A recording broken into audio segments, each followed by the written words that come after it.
അങ്ങനെ അഹങ്കാരമുണ്ടായാൽ തീർന്നുപോലെ നിനക്ക് അല്ലാഹു ആരോഗ്യം തന്നതിന്റെ പേരിൽ നീ അഹങ്കരിക്കണ്ട. അല്ലാഹു നിനക്ക് സമ്പത്ത് തന്നതിന്റെ പേരിൽ നീ അഹങ്കരിക്കണ്ട.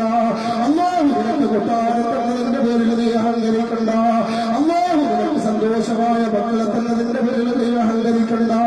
എന്റെ പ്രിയപ്പെട്ടവരെ, ഇതെല്ലാം തന്നത് അല്ലാഹു ആണെങ്കിൽ ഒരു നിമിഷം പോലും ഇത് മുഴുവനും അല്ലാഹുവിനെ നശിപ്പിച്ചു കളയാ. ഖുർആൻ പഠിക്കേണ്ട പ്രിയപ്പെട്ടവരെ, അത്ഭുതമാണ് പരിശുദ്ധ ഖുർആൻ. പരിശുദ്ധ ഖുർആൻ പഠിക്കുമ്പോ സൂറത്തുൽ ഖസസിലൂടെ നിങ്ങളുടെ കണ്ണോട്ടിച്ച് നോക്കുമ്പോ അത്ഭുതമായ ചരിത്രങ്ങൾ ഉൾക്കൊള്ളുന്ന ഒരു സൂറത്താ സൂറത്തുൽ ഖസസ്. നമുക്കറിയാം, താറൂത്തിന്റെ ചരിത്രം പറയുന്നുണ്ട്, അഹങ്കാരികളായ ഫിറഔന്റെ ചരിത്രം പറയുന്നുണ്ട്, അഹങ്കാരികളായ നമ്രൂദിന്റെ ചരിത്രം പറയുന്നുണ്ട്. ആരും രക്ഷപ്പെട്ട ചരിത്രമില്ല. അതല്ലേ അല്ലാഹുവിന്റെ റസൂൽ നബി മുഹമ്മദ് മുസ്തഫ സല്ലല്ലാഹു അലൈഹി വസല്ലമ തങ്ങൾ 1400 കൊല്ലങ്ങൾക്ക് മുമ്പ് പറഞ്ഞത്.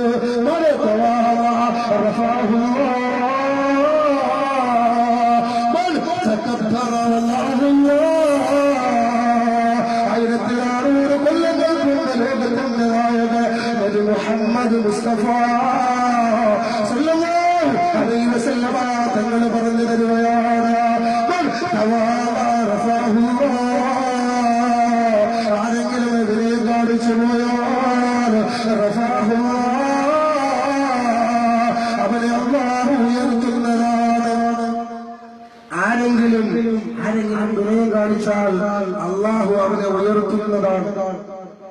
എന്റെ പ്രിയപ്പെട്ടവരെ, ചിന്തിക്കുക, ഈ ഹദീസ് പറഞ്ഞത് ഞാനും നിങ്ങളെയും പോലുള്ള ആൾക്കാരല്ല, പണ്ഡിതന്മാരല്ല.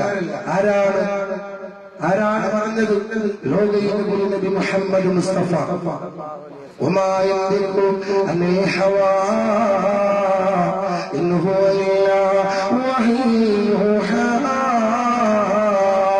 അല്ലാഹുവിന്റെ റസൂൽ വഹി വരാതെ ഒന്നും സംസാരിച്ചില്ലെന്ന് പരിശുദ്ധ ഖുർആൻ പറഞ്ഞു തരുമ്പോ ആ തിരുനാവിൽ നിന്ന് പറഞ്ഞതാണ്, മൻ തവാല റഫഅഹുല്ലാഹ് മൻ തകബ്ബറ വദറഹുല്ലാഹ്. ആരഹങ്കാരം കാണിക്കുന്നു അവനെ അല്ലാഹു താഴ്ത്തിക്കളയുന്നതാണ്. എന്റെ പ്രിയപ്പെട്ടവരെ, നിങ്ങൾ കാണുമ്പോ ഒരുപാട് സമ്പത്തിന്റെ കൂമ്പാരം കൊണ്ട് അഹങ്കരിക്കുന്നവർ സന്തോഷത്തോടെ ജീവിക്കുന്നെന്ന് നിങ്ങൾ കണ്ടുകൊണ്ട് കാര്യമാക്കണ്ട.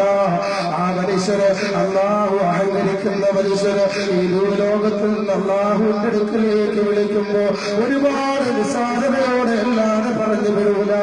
അതുകൊണ്ട് അല്ലാഹുവിന്റെ റസൂല് പറഞ്ഞത്, മൻ തവാല റഫഅഹുല്ലാഹ്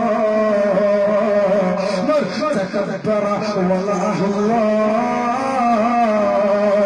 എന്റെ പ്രിയപ്പെട്ടവരെ, ചിന്തിക്കുക, ഈ ഇൽമിന്റെ തീരത്തേക്ക് ഓടിയിറങ്ങി എന്റെ പ്രിയപ്പെട്ട മോമിനീങ്ങളോട് ഉമ്മമാരോട് ഞാൻ പറയുന്നു, അഹങ്കരിക്കേണ്ട ഉമ്മ, അഹങ്കാരത്തിന്റെ ചിന്ത മനസ്സിനകത്ത് വരേണ്ട ഉമ്മ.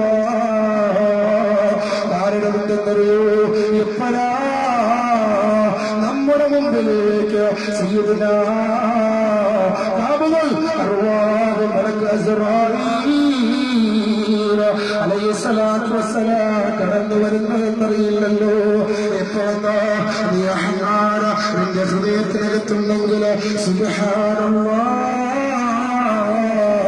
തീർന്നുപോലെ നിന്റെ ജീവിതം താറുമാറായി. നിന്റെ ജീവിതം നിന്റെ അങ്ങോട്ടുള്ള മനസ്സഹ പോയി, മഹിഷറ പോയി, എല്ലാം നശിച്ചു പോകുന്ന ജീവിതമാണ്. അതുകൊണ്ട് എന്റെ പ്രിയപ്പെട്ട മോമിനീങ്ങളെ, നമ്മൾ ചിന്തിച്ചു നോക്കുക. അതുകൊണ്ടാണ് നൂഹ് നബി അലൈഹിസ്സലാത്തു വസ്സലാം മരിക്കുന്ന സന്ദർഭത്തിൽ പ്രിയപ്പെട്ട പെണ്ണുമക്കളോട് വിളിച്ചു പറഞ്ഞത്, എന്തുകൊണ്ടാണ്